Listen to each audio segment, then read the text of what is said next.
So before I start talking about my research, I thought I would share a little bit about me.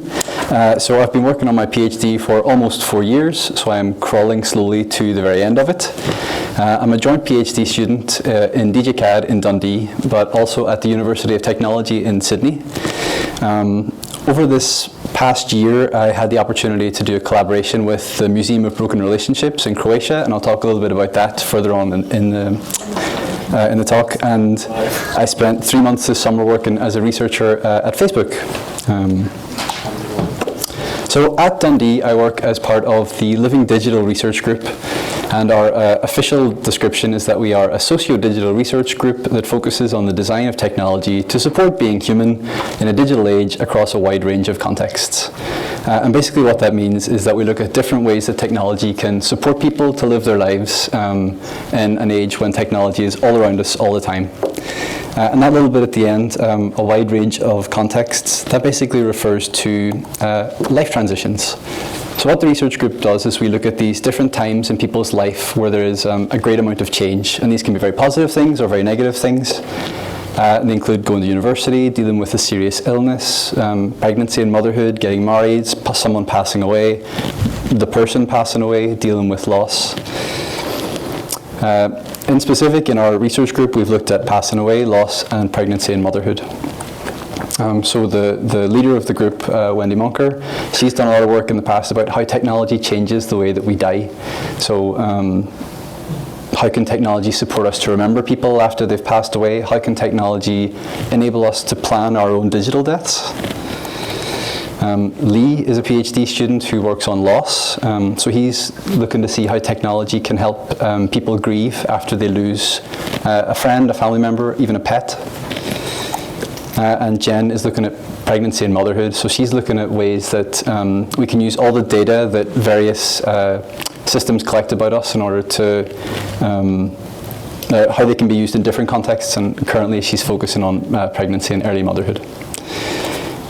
But my focus is on relationship breakups. So what I do is I look and see how technology can support people in managing all of their digital things after they break up with someone. As the theme for today is the digital lifespan, I thought I would talk a bit about the experiences that my participants have shared with me about their breakups throughout my research. So what I do is I talk to people about their digital possessions.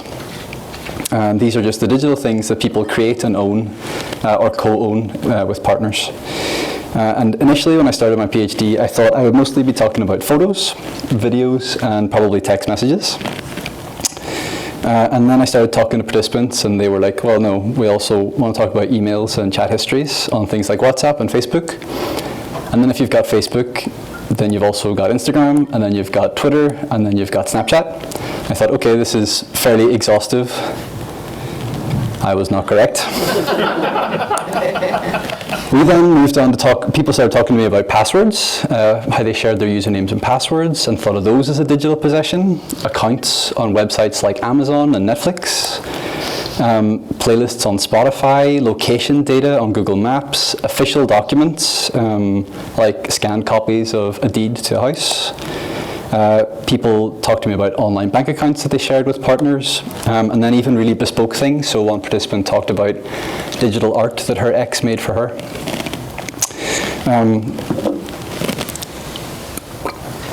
So what I wanted to find out was what happens to all of this stuff after people break up.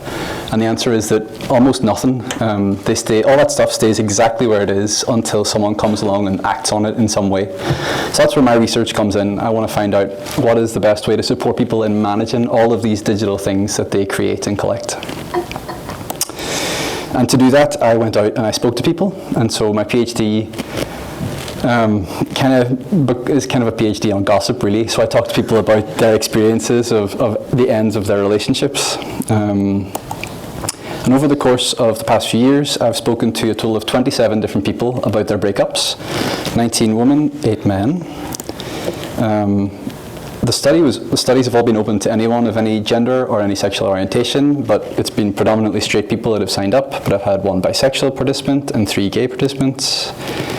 They've all had a range of kind of different relationship types. So some people said that they were just dating, others lived together, some were engaged, some were married. I had one four-way polyamorous participant, which was a very interesting one. And they're from a kind of range of ages as well. So I have had 18-year-olds, which is kind of the youngest that I'll talk to, all the way up to 52-year-olds. Although the participants are kind of predominantly 20s to early 30s. So my research is focused on three main things. The first is understanding how technology can impact the experience of breaking up. So a good example of this is the story of a participant called Emma, who's someone whose breakup was almost entirely shaped by her digital possessions and the technology that she and her ex-partner had access to. So I'm going to share Emma's story with you. Emma was 25 at the time of the interview, and she'd been dating her boyfriend, I think, for upwards of 3 years. And the relationship didn't end amicably at all. She had wanted to end things for quite some time with her partner, but he was highly dependent, he was an alcoholic, and she found it really difficult to break up with him.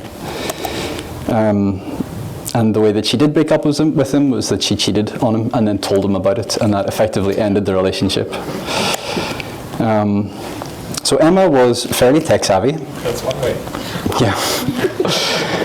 So she was very tech savvy, and after she broke up with her partner, she knew it wasn't a particularly great way to end things. She changed all the passwords on all of her different accounts. Things like Netflix, which she paid for but they both used, but also things like Facebook, that her Facebook he didn't use, but he knew the password and the login details for. But it was just so happens that her ex-boyfriend was also very tech savvy, and before she moved out, he installed a virus on her laptop, and he had access to all of her new passwords, and so he used them. He would log into her Facebook and read her chats with other people. He would then be able to reference things whenever he would message her, and she had no idea how he knew about them. So he used it mostly to get into her Facebook and her Google and her email. So while they were together, Emma and her partner shared their location data on Google, and it was a feature that they used. So you go on Google Maps and you could see where the other person was, and they would do it for things like if one of them was home and the other was still at work, they would know when to start cooking dinner because they could see where on the journey home the person was. And it was all very handy, except that after they broke up, Emma's partner spent a lot of time sending her messages and trying to get in contact with her, so much so that she had to block him on different things. So she blocked him on Facebook, blocked him on Google. What she didn't realize was that blocking him on Google didn't actually remove his access on Google Maps to where she was. So he was able to log in and just see where she was at any time that he wanted. So he started sending her messages about where she had been that day, what she was up to, and she had absolutely no idea how he had access to this information. So she assumed that he was physically stalking her, and she started becoming more aware of where she was at night and who she was with and what was going on around her. And it was a problem that went on for, I think, 3 months. But she told me I had blocked him on Google because I was sick of getting his constant messages, but I didn't know that I also hadn't blocked the location services. He tracked me, knew I was at certain events, knew the exact time, how long I'd been there, all that stuff. It was really creepy. In the end, the only reason that she found out how he had access to it was because he told a mutual friend, who then said to her, because he thought it wasn't right, and she was able to remove his access. So because of the harassment that Emma was getting over Facebook and Google and email and phone calls and texts, she had to block him on everything. Even after that, he still was able to try and force contact. So she set up a spam filter for his email address. He would go on a website and get a burner email address that lasted for 24 hours and send her emails through that instead. And then there was no point blocking it because 24 hours later, he'd have another new one. So in the end, Emma had to take all of this stuff and she went to the police and got a no contact order, and that was eventually what separated them. And it gave her time, kind of space from all of the harassment, and it gave him apparently enough time to move on, because after it ran out, he didn't contact her again. So Emma was very much, her whole experience of breaking up was shaped by technology. The second thing that my research has focused on is exploring how people currently manage their digital things after a breakup. So what do people do at the minute? And that very much boils down to three different things. So the first is keeping digital possessions.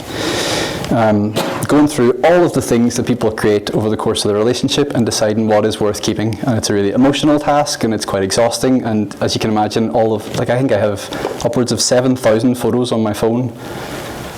So it can take a lot of time.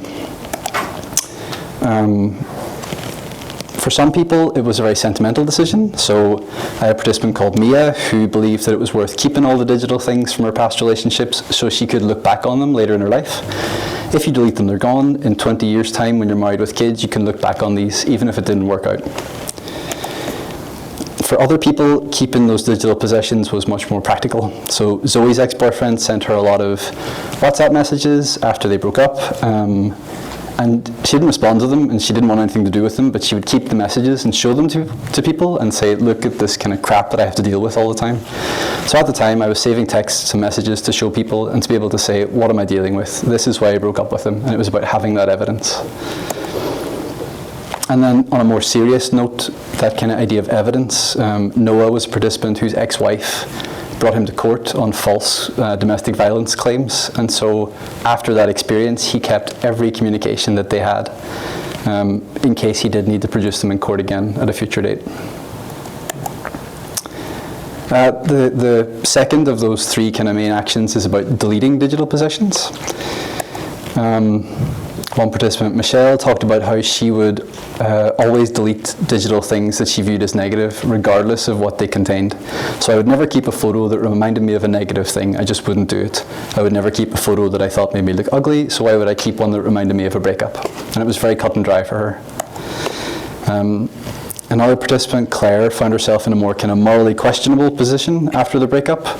When she and her ex-girlfriend were together, they shared photos with each other that were kind of a sexual nature.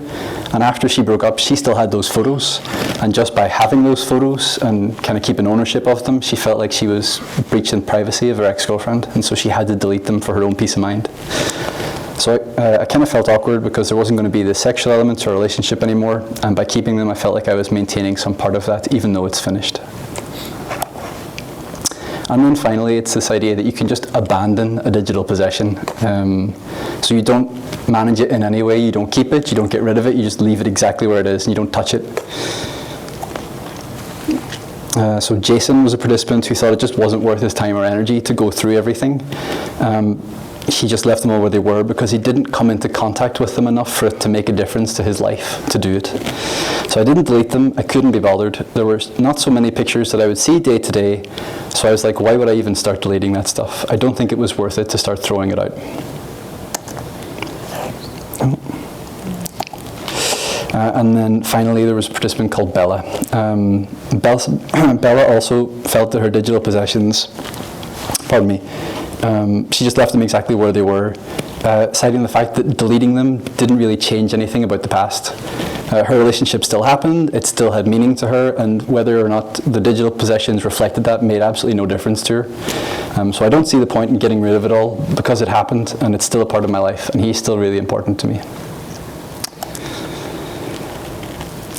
So something that really came through when I was doing that study looking at how people currently handle their digital possessions was that people feel limited in the options that they have available to them.